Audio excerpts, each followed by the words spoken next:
Breaking news చూస్తున్నాం. కవిత bail petition పై విచారణ మరోసారి వాయిదా పడింది. విచారణను ఈ నెల 24కు వాయిదా వేస్తూ ఢిల్లీ హైకోర్టు ఆదేశాలు జారీ చేసింది.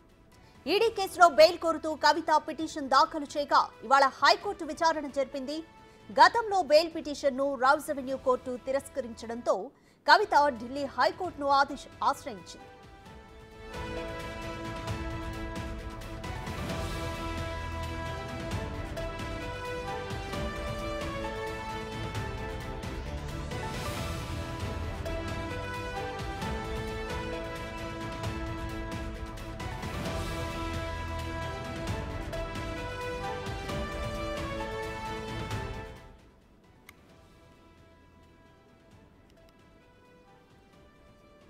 కవిత బెయిల్ పిటిషన్ పై విచారణ మరోసారి వాయిదా పడింది. విచారణను ఈ నెల 24కు వాయిదా వేస్తూ ఢిల్లీ హైకోర్టు ఆదేశాలు జారీ చేసింది. ఈడీ కేసులో బెయిల్ కోరుతూ కవిత పిటిషన్ దాఖలు చేయగా ఇవాళ హైకోర్టు విచారణ జరిపింది. గతంలో బెయిల్ పిటిషన్ను రౌజ్ అవెన్యూ కోర్టు తిరస్కరించడంతో కవిత ఢిల్లీ హైకోర్టును ఆశ్రయించింది.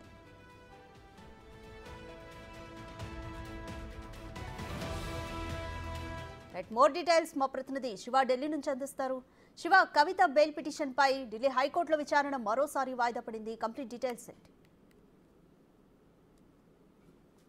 రైట్ రాధిక, రౌజనీ కోర్టు ఇచ్చిన తీర్పును సవాలు చేస్తూ గతంలో రౌజనీ కోర్టులో ఈడీ సిబిఐ కేసులకు సంబంధించి బెయిల్ పిటిషన్ దాఖలు చేశారు. ఈ నేపథ్యంలోనే వాదనలు ముగిసిన తర్వాత రౌజనీ కోర్టు న్యాయమూర్తి కావేరి బవేజా రెండు బెయిల్ పిటిషన్ సంబంధించి తీర్పును వెలువరించారు. రెండు పిటిషన్లు కూడా తిరస్కరించినట్టుగా కావేరి బవేజా తెలియజేశారు. అయితే 2 రోజుల క్రితం ఢిల్లీ హైకోర్టులో కవిత తరపు న్యాయవాదులు మోహిత్ రావు అలాగే దీపక్ చౌదరి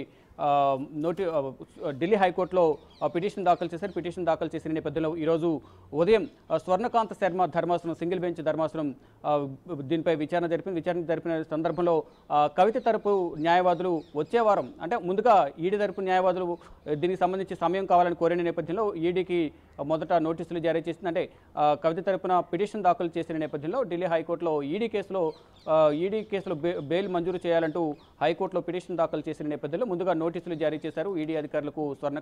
జస్టిస్ స్వర్ణకాంత శర్మ వారు కొంత సమయం కావాలని కోరిన నేపథ్యంలో వచ్చే వారానికి ఇది వాయిదా వేయాలంటూ కవిత తరపు న్యాయవాదులు కోరిన నేపథ్యంలో వచ్చే వారం కుదరదు, మాకు కొంత సమయం కావాలంటూ కూడా ఈడీ కోరిన నేపథ్యంలో 24కు కేసును వాయిదా వేశారు. అంటే ఈడీ కేసులో బెయిల్ పిటిషన్పై విచారణ అనేది 24వ తేదీన కొనసాగబోతుంది. దీనిపై విచారణ అనేది 24వ తేదీన జస్టిస్ స్వర్ణకాంత శర్మ విచారణ చేపట్టబోతున్నారు. ఈలోపు కౌంటర్, అంటే ఇటు కవిత తరపు న్యాయవాదులు దాఖలు చేసిన పిటిషన్పై కౌంటర్ పిటిషన్ అనేది 24 లోపు వేస్తారు. వేసిన తర్వాత 24వ తేదీన ఈ బెయిల్ పిటిషన్పై విచారణ కొనసాగే అవకాశం కనిపిస్తుంది. ఇక ఇప్పుడు అందిన తాజా సమాచారం ప్రకారం చూసుకుంటే కనుక సిబిఐ కేసులను ఢిల్లీ హైకోర్టులో పిటిషన్ దాఖలు చేసినట్టు తెలుస్తుంది.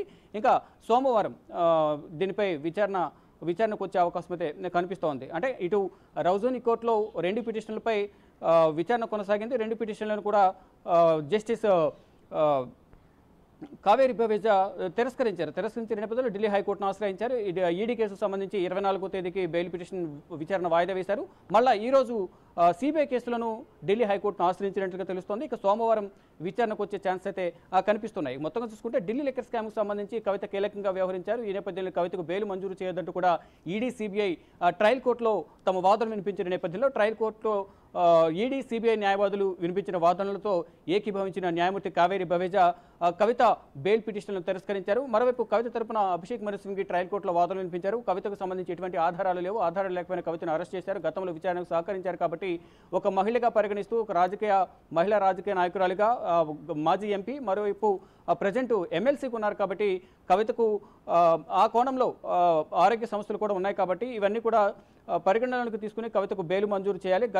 ఫ్యూచర్లో భవిష్యత్తులో ఇంకా ఏమైనా విచారణ చేయాల్సి ఉంటే అన్ని విధాల విచారణకు సహకరిస్తారంటూ కూడా కవిత తరపున న్యాయవాది అభిషేక్ మను సింఘ్వి తన వాదనలు వినిపించారు. కానీ అభిషేక్ మను సింఘ్వి వాదనలను పరిగణనలోకి తీసుకోకుండా ఈడీ సిబిఐ వాదనలకు ఏకీభవించి కవిత బెయిల్ పిటిషన్ తిరస్కరించారు. ఈ నేపథ్యంలోనే ఢిల్లీ హైకోర్టును ఆశ్రయించారు. ఈరోజు ఢిల్లీ హైకోర్టులో ఈడీ కేసుకు సంబంధించి బెయిల్ పిటిషన్పై విచారణ 24కు వాయిదా వేశారు. మరోవైపు సిబిఐ కేసులను ఢిల్లీ హైకోర్టులో పిటిషన్ దాఖలు చేసిన నేపథ్యంలో దీనిపై సోమవారం విచారణకు వచ్చే అవకాశం కనిపిస్తుంది. ఈడీ కేసులో తన కుటుంబ సభ్యులకు సంబంధించి తన చిన్న కుమారుడు ఆరోగ్య సమస్యలు ఎదుర్కొంటున్న నేపథ్యంలో తనకి తల్లి అవసరం ఎంతో ఉంది, భయపడుతున్నాడు, ప్రజెంటు డాక్టర్ల పర్యవేక్షణలో ఉన్నారు కాబట్టి అతన్ని చూసుకోవడానికి తానే వెళ్ళాలి అనేది కవిత పిటిషన్ దాఖలు చేసినట్టు తెలుస్తుంది. ఈ మరోవైపు తనకు కూడా ఆరోగ్య సమస్యలు ఉన్నాయి, ఇవన్నీ కూడా దృష్టిలోకి పెట్టుకుని నాకు బెయిల్ మంజూరు చేయాలంటూ కూడా ఈడీ కేసులో పిటిషన్ దాఖలు చేసినట్టు తెలుస్తుంది. దీనిపై 24వ తేదీన ఢిల్లీ హైకోర్టులో స్వర్ణకాంత శర్మ బెంచ్ విచారణ చేపట్టబోతుంది. రాధిక, రైట్. ఇక సిబిఐ కేసులోనూ బెయిల్ పిటిషన్ దాఖలు చేశారు కదా, బెయిల్ పిటిషన్లో ఎటువంటి అంశాలను పేర్కొన్నారు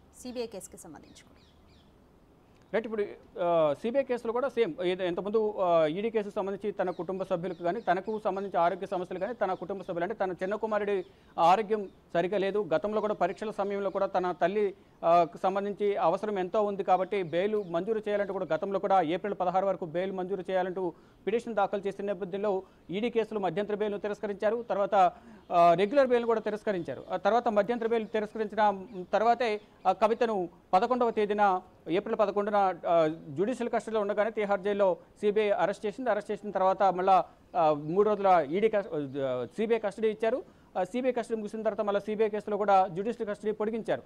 అయితే ఇప్పుడు సిబిఐ కేసులో కూడా గతంలో ఏదైతే తన కుమారుడికి సంబంధించి ఎగ్జామ్స్ సంబంధించి ఏదైతే బెయిల్ కోరారో ఆ ఎగ్జామ్స్ ముగిసిన తర్వాత తన కుమారుడు అంటే ఒంటరిగా ఫీల్ అవుతున్నారు, తల్లి అవసరం అనేది కుటుంబంలో ఎవరికైనా ప్రతి ఒక్కరికి అవసరం ఉంటుంది, పిల్లవాడు చిన్నవాడు కాబట్టి తనకు అనారోగ్య సమస్యలు అంటే తల్లి దూరంగా ఉండడం వల్ల అనారోగ్య సమస్యలతో ఇబ్బంది పడుతున్నారు, ప్రజెంట్ డాక్టర్ల పర్యవేక్షణలో ఉన్నారు కాబట్టి తన కుమారుని చూసుకోవడానికి తనకు అనుమతి ఇవ్వాలి.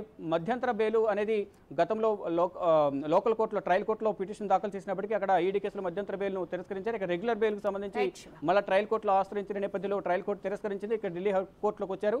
ఇక్కడ కూడా సేమ్ ఈడీ కేసులు ఏవైతే అంశాలను మెన్షన్ చేశారో ఇక్కడ సిబిఐ కోర్టులోను అదే సిబిఐ కేసులోను కూడా అవే అంశాలను మెన్షన్ చేసినట్లుగా కూడా మనకు సమాచారం అయితే అందుతుంది. మొత్తంగా చూసుకుంటే తనకుపై ఎటువంటి ఆరోపణలు అంటే కేవలం ఆరోపణలు మాత్రం వచ్చాయి కాబట్టి ఇప్పటివరకు ఈడీ కానీ సిబిఐ కానీ ఎటువంటి మనీ లాండరింగ్కి సంబంధించి కానీ ముడుపుల చేతులు మారడాయి అనే దానికి సంబంధించి ఆర్థిక లావాదేవీలకు సంబంధించి సింగిల్ పైసా కూడా గుర్తించలేదు కాబట్టి ఎటువంటి ఆధారాలు లేకపోయినా తను అరెస్ట్ చేశారు కాబట్టి విచారణకు సహకరిస్తాను, నా ఆరోగ్య సమస్యలను మరోవైపు తన కుమారుడి అనారోగ్య సమస్యలతో బాధపడుతున్న నేపథ్యంలో ప్రజెంట్ డాక్టర్ల పర్యవేక్షణలో ఉన్నాడు కాబట్టి అతను చూసుకోవడానికి నాకు బెయిల్ మంజూరు చేయాలంటూ కవిత ఇటు ఈడీ సిబిఐ కేసులో కూడా బెయిల్ పిటిషన్ దాఖలు చేశారు. ఈడీ కేసులో మే 24వ తేదీన జస్టిస్ స్వర్ణకాంత శర్మ బెంచ్ విచారణ చేయబడుతుంది. మరోవైపు సిబిఐ కేసులో కూడా బెయిల్ పిటిషన్ దాఖలు చేసిన నేపథ్యంలో దీనిపై విచారణ అనేది సోమవారంకు విచారణ వచ్చే అవకాశం కనిపిస్తుంది. తర్వాత సిబిఐ కూడా కౌంటర్ పిటిషన్ దాఖలు చేసేందుకు మరికొంత సమయం కోరే అవకాశం అయితే ప్రధానంగా కనిపిస్తోంది. Radhika, thanks for the update.